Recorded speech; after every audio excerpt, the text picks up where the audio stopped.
शासन आपल्या दारी व लोकशाही दिन आपण या ठिकाणी साजरा करत असताना प्रशासनाला गतिमान करण्यासाठी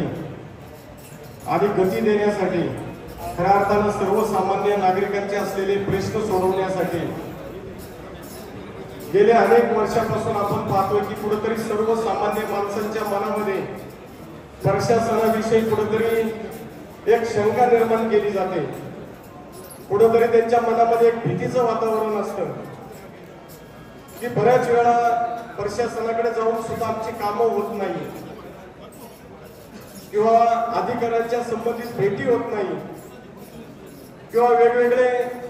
त्या ठिकाणी उत्तरं दिली जातात। याच्यासाठी खऱ्या अर्थानं हे प्रश्न सोडवण्यासाठी, तो दुरावा कमी करण्यासाठी आज शासन आपल्या दारी हा कार्यक्रम या ठिकाणी आपण आयोजित केलेला आहे। खरं तर आज सकाळपासून शिरूर नगर परिषदेची शिवनच्या माध्यमातून या ठिकाणी आपण सर्व हेडची त्या ठिकाणी मीटिंग आयोजित केली आणि संपूर्ण हेडची आणि आपल्या नगर परिषदेची त्या ठिकाणी सविस्तर माहिती घेत असताना मग त्याच्यामध्ये पिण्याच्या पाण्याचा प्रश्न असेल, आरोग्य असतील, रस्ते असतील, 1988 साली पिण्याच्या पाण्याची जी योजना आपल्या अस्तित्वात आली त्याच्यानंतर 37 वर्ष झालं आपल्याला नवीन प्रस्तावाच्या माध्यमातून जे काही पाणी पुरवठा योजनेचं या ठिकाणी काम चालू आहे त्याचा देखील आढावा या ठिकाणी खऱ्या अर्थानं घेण्यात आला। शिरूर नगर परिषदचं वाढतं नागरीकरण लक्षात घेतात आणि शिरूर नगर परिषदचं महत्व ब्रिटिशकालीन असलेली ही नगर परिषद ही कशी असली पाहिजे आणि त्याच्यावरती कशा पद्धतीने आपण सकारात्मक दृष्ट्या आणि विकासाच्या दृष्टिकोनातून चालना देत असताना त्याच्यावरती कशा पद्धतीने आपण काम केलं पाहिजे याच्यासाठी संपूर्ण हेड आणि शिवनच्या माध्यमातून नगर परिषद मध्ये मीटिंग होत असताना विविध विषयांच्या वरती मग त्याच्यामध्ये झोपडपट्टी धारक आमचे SRAच्या माध्यमातून असेल, आमचे टपरीवाले ज्यांचं पुनर्वसन असेल, जे आपल्या या ठिकाणी आरक्षित भूखंड आहे, गेल्या DPTC मध्ये सुद्धा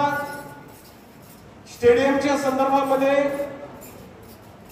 शिरूर नगर परिषदेच्या माध्यमातून असलेल्या जागेवरती त्या ठिकाणी ठराव ठेवण्यात आला की त्या ठिकाणी एक चांगलं क्रीडांगण पाहिजे। तर त्या संदर्भात देखील आपण जी जागा आरक्षित आहे तर त्याच्यामध्ये काही कायदेशीर त्रुटी आहेत, तर लवकरच आपण संबंधित खात्याचे मंत्री बावनकुळे साहेब यांच्याशी चर्चा करून आपण शिरूर शहरामध्ये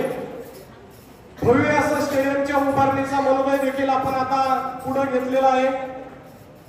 त्याच्यामध्ये चांगल्या पद्धतीचं इंडोर स्टेडियम असावं, चांगल्या पद्धतीचं त्याच्यामध्ये कॉम्प्लेक्स असावं, अशा पद्धतीचं त्याच्यावरती इथून पुढच्या काळामध्ये देखील काम केलं जाणार आहे। संबंधित शेजारी आरक्षित आपल्या गार्डन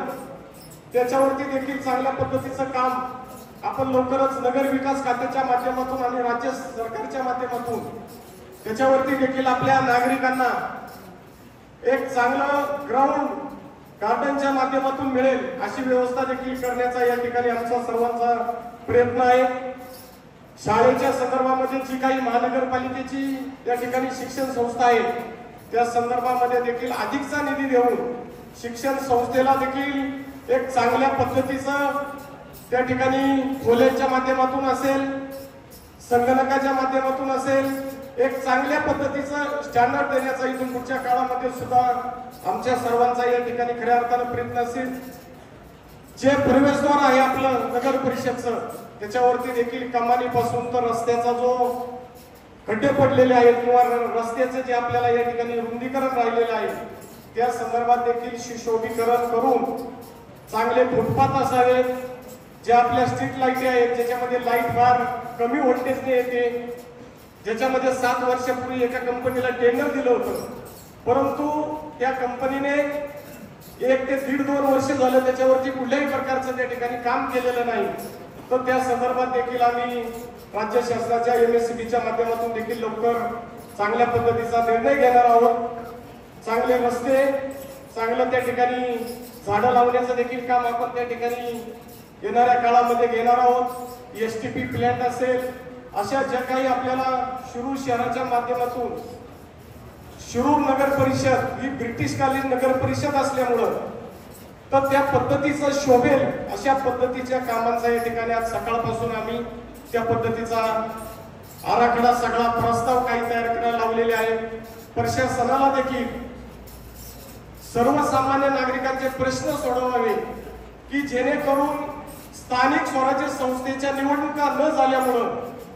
लोकप्रतिनिधी या ठिकाणी अस्तित्वात नसल्यामुळं सर्वसामान्य माणसांना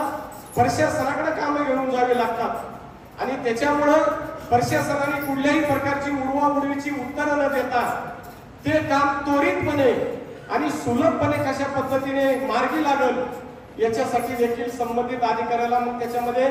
बांधकाम विभाग असेल, नगर विकास असेल,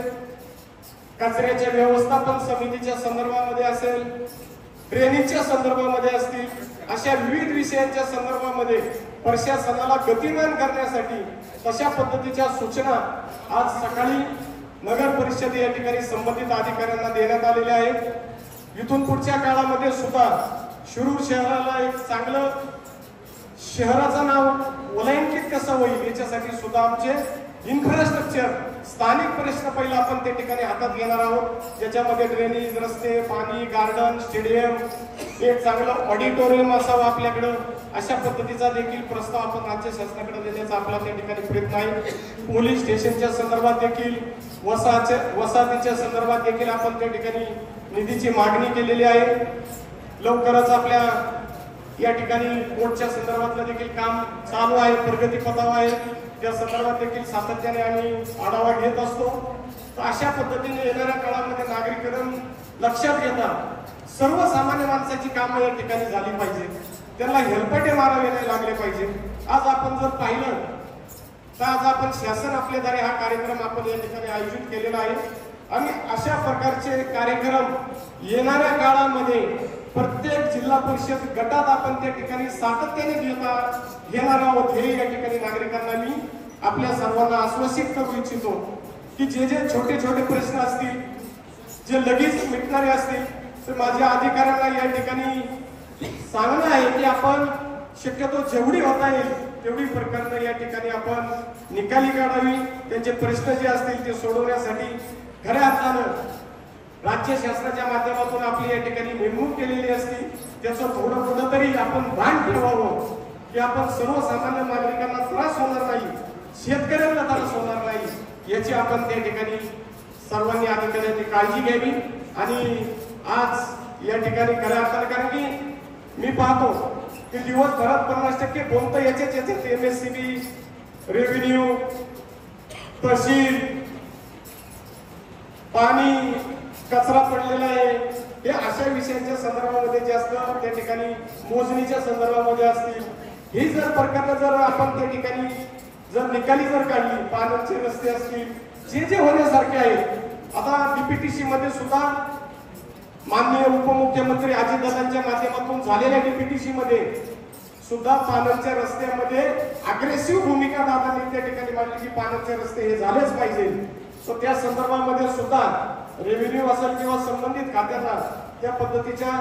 सूचना आता करण्यात येतील आणि येणाऱ्या काळामध्ये शेतकऱ्यांचे जास्तीत जास्त सर्वसामान्य नागरिकांचे प्रश्न हे कसे मार्गी लागतील याच्यासाठी प्रशासनाने त्या ठिकाणी काळजी घ्या। अजून निवडणुका न झाल्यामुळे सर्वसामान्य माणूस आपल्याकडे येणार आहे, त्यांच्याशी व्यवस्थित बोला, त्यांच्याशी व्यवस्थित त्या ठिकाणी ट्रीटमेंट करा, त्यांचे जे काही प्रश्न असतील ते ऐकून घ्या। नुसतं आलं ना, काय वेळेला बऱ्याच वेळा असं होतं की 10 वेळा पेपर देऊन त्यांच्याकडे कोणी पाहत पण नाही, नुसतं पैसा हा करतो, झाला जा परत ये, असं करता करता वर्ष 2 वर्ष निघून जातात आणि तो माणूस वैतकून जातो। तर अशा पद्धतीचं काम होता कामा नये। आपल्याला प्रशासनाला जर काही अडचणी असतील एक लोकप्रतिनिधी म्हणून आपण या ठिकाणी मला सांगत चला, निश्चितपणे त्या त्रुटी देखील दूर करण्याचं काम आम्ही राज्य सरकारच्या माध्यमातून करू। शेवटी आम्ही जरी या ठिकाणी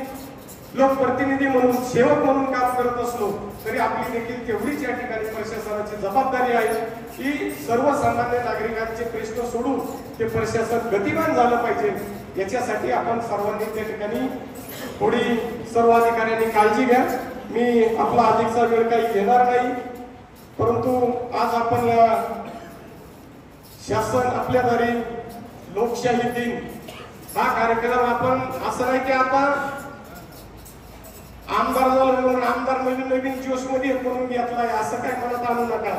असे कार्यक्रम सातत्याने होत राहणार आहेत. जिल्हा परिषद गटावाईज शिरूर हवेली दोन्ही तालुक्यामध्ये सर्वसामान्य माणसांना न्याय देण्याची भूमिका आमची त्या ठिकाणी निश्चितपणे असेल. जे प्रश्न आहेत ते पोट तिडकीने सोडवण्याचा निश्चितपणे आमचा सर्वांचा या ठिकाणी प्रयत्न असेल. पुन्हा एकदा मी आपल्या सर्वांच्या उपस्थितीबद्दल आता सगळे तक्रारीच येऊन आलेले त्याच्यामुळे धन्यवाद काय देणार नाही, परंतु आपण खरं तर प्रश्न जर ज्या दिवशी आज आपण सुरुवात केलेली आहे आणि जर 5 वर्षांनी जर असा कार्यक्रम घेतला आणि 5-10 जर लोक दिसली तर मी म्हणून माझ्या आयुष्यातलं सगळ्यात मोठं ते समाधान असं की आपल्या हातातून सर्वसामान्य माणसाचे प्रश्न त्या ठिकाणी प्रशासनाला बरोबर घेऊन मार्गी लावण्याचा खऱ्या अर्थाने त्या ठिकाणी प्रयत्न झालेला आहे. शेवटी तुम्ही आम्ही पदावरती गेलं की बदलतो की काय वेगळी हवा लागते मला नाही माहिती काय, परंतु थोडीशी काळजी घेतली पाहिजे. शेवटी आपण शेतकऱ्याची मुलं आहोत. आपले आई वडील कुठेतरी शेतात काम करतात, रात्रंदिवस राबलेली आणि त्यांच्यामुळं आज आपण कुठेतरी 4 लाख रुपये त्यांनी आपल्या शिक्षणावरती खर्च केले असतील, आपल्या हॉस्टेलवर खर्च केले असतील. त्याच्यामुळे आज आपण अधिकारी आहोत, आम्ही लोकप्रतिनिधी आहेत, परंतु हे समाजासाठी आहोत याचं भान आपण ठेवलं पाहिजे. पुन्हा एकदा मी आपल्या सर्वांच्या उपस्थितीबद्दल मनापासून धन्यवाद देतो आणि या ठिकाणी थांबतो. जय हिंद, जय महाराष्ट्र.